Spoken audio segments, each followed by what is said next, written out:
जी, अस्सलाम वालेकुम।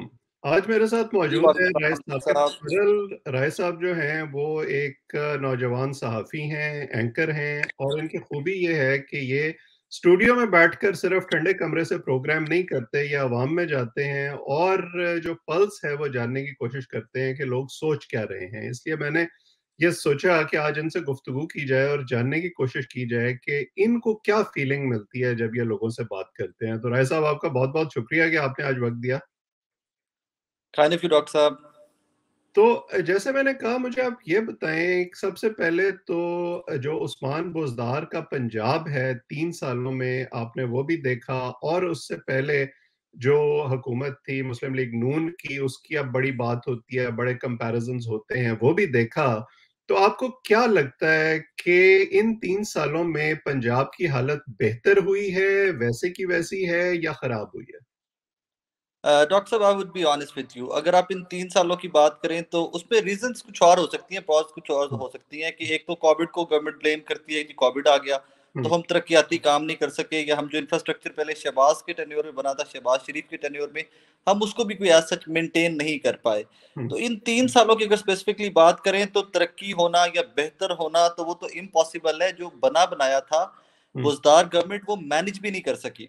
हुँ, इसमें डॉक्टर साहब एक मिसाल मैं अक्सर अपने दोस्त अहबाब को भी दिया करता हूँ कि शहबाज शरीफ के टेन्योर की एक बड़ी खूबसूरत बात थी। कहीं पे कोई प्रॉब्लम होता था, हम लोग वहां से शो करते थे या उस पे कोई खबर भी एयर होती थी, टिकर भी एयर होते थे ना, तो हुँ, रेलेवेंट रिपोर्टर को सीएम ऑफिस से कॉल आती थी हुँ, कि भाई पिन पॉइंट करके बताएं कि किस जगह पे क्या प्रॉब्लम है। हुँ, उसको रेक्टिफाई किया जाता था और 2 दिन बाद हमें दोबारा कॉल आती थी कि दोबारा जाके विजिट करें उसको। हुँ, अब बुजदार साहब की गवर्नमेंट का ये अलमिया है या ये हालात हैं कि आप कहीं से कोई शो करें, आप कहीं से कोई प्रॉब्लम हाईलाइट करके आ जाएं, शो एयर हो गया और अगर सीएम ऑफिस ने वो शो देख लिया, उसका कोई क्लिप सोशल मीडिया पे देख लिया या मॉनिटरिंग वालों ने देख लिया है, तो 90% चांस है कि वो सहाफी अपनी नौकरी से जाएगा। उस हुँ। प्रॉब्लम को एड्रेस नहीं किया जाएगा, उस बंदे को एड्रेस किया जाएगा कि जिसने वो प्रॉब्लम हाईलाइट किया है। उसकी क्योंकि अभी एक रीसेंट एग्जांपल हमने देखी थी, वो जो समा के एक सहाफ़ी हैं जिन्होंने फेक वैक्सीनेशन रैकेट्स वाली खबर दी थी और बिल्कुल, उन पर मुकदमा दर्ज हो गया। बिल्कुल। ये एक एग्ज़ाम्पल है, उस नौजवान सहाफ़ी ने ही टूक इट अप टू ट्विटर और उन्होंने हुँ, थोड़ा-सा शोर मचाया तो आप तक और मेरे तक आ गई। हुँ, मैं आपको यकीन मानिए कोई 10-20 एग्ज़ाम्पल्स रिसेंट दे सकता हूँ कि जिनके साथ ये हुआ कि किसी रिपोर्टर ने खबर एयर कर दी, तो उस खबर को अच्छा खासा शोर मचा के खींचा गया और खींचा हुँ, भी डायरेक्ट वहाँ से सीएम ऑफिस और उनकी मॉनिटरिंग टीम्स और व्हाटएवर दैट इज़, जो रेलेवेंट लोग वहाँ पे बैठे होंगे, वो खिंचवाते हैं वहाँ से। तो हुँ, अगर आप बुज़दार साहब की गवर्नमेंट का कंपैरिज़न भी करते हैं ना शहबाज शरीफ की गवर्नमेंट के साथ, हुँ, तो I am very sorry to say, मुझे बड़े दुःख के साथ कहना पड़ता है कि मैं बुज़दार साहब का बहुत बड़ा फ़ैन था। मुझे हुँ, लगता था कि मेरी तरह, आपकी तरह एक मिडल क्लास किस्म के बंदे हैं।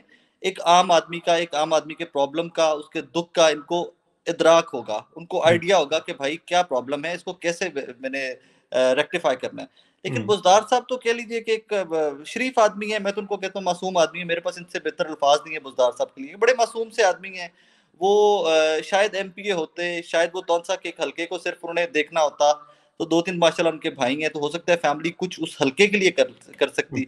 लेकिन CM Punjab, it's a joke to us, हमारे साथ मज़ाक किया गया। पंजाब के लोगों के साथ अच्छा खासा खान साहब सीरियस एक मज़ाक कर गए हैं और ऐसा मज़ाक कर गए हैं कि जिसकी कीमत हम क 1, 2, 4, 10 साल आने वाले भी पे करते रहेंगे। अच्छा, आपको इसकी वजह क्या लगती है? क्योंकि खान साहब हमें बार-बार ये बताते हैं कि बुज़दार साहब काम तो बहुत अच्छा कर रहे हैं, लेकिन क्योंकि वो अपनी नुमाइश के इतने आदी नहीं हैं जितने शहबाज शरीफ साहब थे, तो इसलिए वो लोगों को पता नहीं लग रहा। और आपके जैसे जो हमारे मीडिया के दोस्त हैं, वो भी शायद कोई मोटे-मोटे लिफाफे लेते हैं मुख्तलिफ जगहों से, तो वो भी सच्ची बात नहीं बताते लोगों को। तो ये दोनों बातों में किस हद तक सच्चाई है? अच्छा डॉक्टर साहब, पहले तो लिफाफे की बात कर लेते हैं कि लिफाफे हो सकता है माजी में कोई सहाफ़ियों को मिलते रहे हो। अब तो हुँ, डिजिटल मीडिया जब से आ गया, यूट्यूब आ गई, हर दूसरा बंदा सहाफ़ी है, तो सहाफ़ियों की वो वर्थ या वो लिफाफे पहुँचाने वाला तो वक़्त वैसे ही खत्म हो गया। I don't believe in that, 1। Hmm, number 2, Buzdar साहब क्या कर रहे हैं, उसको कैसे हाइलाइट करना है, वो मैंने और आपने नहीं करना, वो उनकी अपनी टीम ने करना है। हुँ, प्रॉपर सेल बने होते हैं, एक वज़ारत है, एक हुँ, पंजाब की वज़ारत है जिसका काम ही सिर्फ़ ये है कि हम जो अच्छे काम कर रहे हैं, उनको हमने ग्लोरीफाई करना है, उनको अवाम तक पहुँचाना है। हुँ, अब ज़रा वापस चले जाएँ 18 के बाद, स्टार्ट हो जाएँ। डॉक्टर हुँ, गिल आते हैं, हुँ, डॉक्टर गिल के बाद चौहान साहब आते हैं, हुँ, चौहान साहब के बाद फिरदौस आपा आती हैं, अब हसन साहब आ गए हैं। हुँ, 3 साल के अंदर 4 ये लोग हैं और 30-30 लोग थे जो हुकूमत पंजाब के तर्जुमान थे, जो टीमें बनी थी एक-एक हुँ, टाइम पे। यानी कि 50-50 लोगों की टीम, वजीर और मुशीर अलग, और वो हुकूमत का एक भी ऐसा काम नहीं है पंजाब गवर्नमेंट का जो हाईलाइट करके बता सके हूँ कि यार बुज़दार साहब खुद नहीं बता सकते, ही इज नॉट कैमरा सेवी, वो कैमरे पे आके नहीं बोल सकते, वो प्रेस कॉन्फ्रेंस नहीं कर सकते, वो रिपोर्टर्स के सवाल नहीं ले सकते। हम 50 लोग हाजिर हैं, हमसे पूछा जाए और ये वो काम कर रहे हैं। अब हसन साहब ने रिसेंटली टेक ओवर किया है पोर्टफोलियो, मुझे बड़ी हंसी आई उसके ऊपर। अब आते सबसे पहला इशू उन्होंने क्या टेकअप किया है, ये प्रेस कॉन्फ्रेंस किस पे फरमाई है कि जी बुज़दार साहब के सीएम हाउस का कोई कैंप ऑफिस नहीं है, बुज़दार साहब कोई कैंप ऑफिस नहीं चला रहे, सिर्फ 5 क्लब रोड है, वहीं पे साथ उनकी रिहाइश है और एक ऑफिस है, उसी का एक्सपेंस वो कर रहे हैं।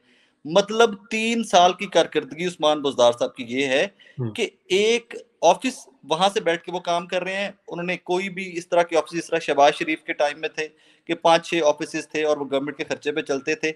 लेकिन प्रॉब्लम फिर समझिए कि आपके पास कुछ ग्लोरीफाई करने को, हाईलाइट करने को है ही नहीं है, तो आप एक ऊपर लेके बैठे हुए कि जी शहबाज शरीफ की गवर्नमेंट में साल का खर्चा, मिसाल दे रहा हूँ, 5 करोड़ था, तो बुज़दार साहब 3 करोड़ कर रहे हैं। भाई ये सूबा है यार, 13-14 करोड़ पॉपुलेशन है यार, अल्लाह का नाम लो। पाकिस्तान का सबसे बड़ा सूबा है, पाकिस्तान का वो सूबा है जहाँ तरक्की हो रही थी, पाकिस्तान का वो सूबा है जहाँ सड़कें बन रही थी, पाकिस्तान का वो सूबा है जहाँ फैक्ट्रीज लग रही थी, जहाँ नई मिलें आ रही थी, जहाँ इन्वेस्टमेंट्स आ रही थी। आप हमें रोज बैठ के ये बता रहे हो कि उस्मान बुज़दार साहब खर्चा नहीं करते। और यार खर्चा करें भाई, उनको निकालें ऑफिस से, वो बाहर जाएं, वो खर्चा करें, वो विजिट्स करें, हम चाहते हैं कि वो खर्चा करें, लेकिन वो खर्चा प्रोडक्टिव करें, वो आवाम के लिए बेहतरी लाने के लिए विजिट करें, वो हेलीकॉप्टर पे उड़े। मुझे बड़ी खुशी होती है कि मिडिल क्लास बंदा सरकारी हेलीकॉप्टर में नहीं पहुंच सकता था, बुज़दार साहब पहुंचे हैं, लेकिन उसका इस्तेमाल तो करें, उसका पॉजिटिव इस्तेमाल करें ना। ये वो बुनियादी मसला है जो हमारी हुकूमतों की समझ में नहीं आता, और ये मैनेजमेंट की क्लासेस में पढ़ाया जाता है बल्कि, कि आप परफॉर्मेंस की कमी को पीआर से पूरा नहीं कर सकते। वो यस। सप्लीमेंट कर सकती है, लेकिन वो उसका be all and and all नहीं हो सकती। अच्छा, जैसे पिछली हुकूमत थी, हम जानते हैं कि सड़कें बनाना और पुल बनाना और मेट्रोज़ बनाना वो उनके पेट प्रोजेक्ट्स थे। राइट और रॉन्ग, वो प्रायोरिटीज़ से आप इख्तिलाफ कर सकते हैं, लेकिन आपको नज़र आता था कि इनकी डायरेक्शन क्या है और ये क्या करना चाहते हैं। बुज़दार साहब की हुकूमत का अगर आप जायज़ा लेते हैं, तो आपको इस तरह के कोई प्रोजेक्ट नज़र आते हैं जिसमें आपको लगता है कि अच्छा ये करना चाह रहे हैं और अगले इलेक्शन से पहले-पहले ये बड़े प्रोजेक्ट्स जो हैं ये पूरे हो जाएँगे? अच्छा डॉक्टर साहब, उसमें मैं ना 1-2 एग्जांपल्स देके आपके गोशगुजार कर देता हूँ कि करंट सिनेरियो है क्या। लाहौर में आप माशाल्लाह रिहायशी हैं, पाकिस्तानी थे एट सम पॉइंट, आज भी पाकिस्तानी है but you are living abroad. आप आए ना फिरदौस मार्केट से आप केवल्डी की तरफ आए, तो बड़ा रश होता था सिग्नल के ऊपर। तो बिल्कुल। पंजाब गवर्नमेंट ने इनिशिएट किया जी हम वहाँ पे अंडरपास बना रहे हैं। बहुत हुँ, अच्छा प्रोजेक्ट था, ज़रूरत थी वहाँ पे अंडरपास की। उस अंडरपास की ज़रा गूगल करके ना सिर्फ आप हुँ, डिटेल्स फाइंड आउट कीजिएगा कि उस एक अंडरपास की डेडलाइन्स कितनी दफ़ा एक्सटेंड हुई हैं। ठीक। एक अंडरपास जो बुज़दार गवर्नमेंट के टेन्योर में इन 3 सालों में बना, उसकी डेडलाइन्स कितनी दफ़ा एक्सटेंड हुई हैं। 1 दफ़ा हो, 2 दफ़ा हो, 3 दफ़ा हो, समझ आता है। आप हुँ, गूगल करेंगे, आप हँस पड़ेंगे उसपे। सिर्फ हुँ, मिसाल दे रहा हूँ आपको कि कौन से ऐसे प्रोजेक्ट जो स्टार्ट किए गए हैं। उसके बाद एक मोरिया पुल के ऊपर एक अंडरपास, वहाँ पे एक ज़रूरत थी, वहाँ भी बहुत ट्रैफिक होती थी। हुँ, वो प्रोजेक्ट स्टार्ट हुआ हुआ है और पता नहीं वो कब खत्म होगा। मुझे हुँ, लगता है कि 2023 से पहले इंशाल्लाह इंशाल्लाह दुआ करते हैं सारे मिलके खत्म हो जाए, लेकिन उसकी भी कोई डेडलाइन एज़ सच अभी तक मीट नहीं हो सकी। अब हुँ, थोड़ा-सा लाहौर से बाहर निकल आएँ। हुँ, मुझे ना बुज़दार साहब का बड़ा एक चीज़ के ऊपर मैं फ़ख्र करता था कि यार साउथ पंजाब हमारा ना बड़ा वो पिसा हुआ तबका था। साउथ पंजाब वाले लोग, हमारे बहन-भाई जो हैं पंजाबी, ये वो ये बड़ी बार-बार अहम बात है जो आप करने लगे हैं, क्योंकि मेरी तरह आप भी पेंडू हैं, लाहौर में सेटलर हैं, और पंजाब से बाहर आप भी जाते हैं, मैं भी जाता हूँ, तो एक चीज़ का बड़ा क्रेडिट लेती है ये गवर्नमेंट के, जी देखें पहले जो बाकी सूबे के फंड्स थे वो सारे लाहौर पे लग जाते थे, और उसको एक शाइनिंग एग्जाम्पल बना दिया जाता था, इसलिए वोट मिलते थे, लेकिन उसके बाहर बुरी सूरत-ए-हाल थी। तो आप अच्छा कर रहे हैं कि आप अब ये कंपैरिज़न कर रहे हैं और लाहौर से बाहर की भी सूरत-ए-हाल बता रहे हैं, तो मैं चाहता हूँ कि आप ज़रा एक्सप्लेन करें इसको अच्छी तरह। डॉक्टर साहब साउथ पंजाब एक, खैर वो एक फ़नी सा वाक़या, वो मैं आपको ऑफ द रिकॉर्ड बताऊँगा, वो रिकॉर्ड करवाने वाला नहीं है। साउथ पंजाब में गया तो मैं बुज़दार साहब के ज़ाती हलके में हुँ, तौंसा काफ़ी दिन रुका था। हुँ, एक शो की रिकॉर्डिंग थी, लेकिन मेरी आदत है कि मैं जाऊँ तो मैं वहाँ रहता हूँ, वहाँ का कल्चर, वहाँ के लोग, वहाँ की छोटी-मोटी गली से स्टार्ट करके वहाँ के मेगा प्रोजेक्ट्स तक जब तक मैं खुद ना देखूँ मैं रिपोर्ट नहीं करता। हुँ, अच्छी आदत कह लीजिए, बुरी आदत कह लीजिए। तौंसा स्पेसिफिकली एक वो कॉन्स्टिट्यूएंसी या कोहे सुलेमान तहसील, जहाँ से तहसील नाज़िम थे बुज़दार साहब किसी वक़्त में, उसमें चेंजेज़ आ रही हैं। हुँ, वहाँ पर बेतहाशा फंड लग रहा है, वहाँ पर बार्थी एक तौंसा से ऊपर जाते हुए भारतीय जो गांव है बुज़दार साहब का, वहां पे आपको जाते हुए 2-2.5 घंटे लग जाते हैं और जीप पे जाना पड़ता है आपको। वहां पे कोई रोड नहीं थी।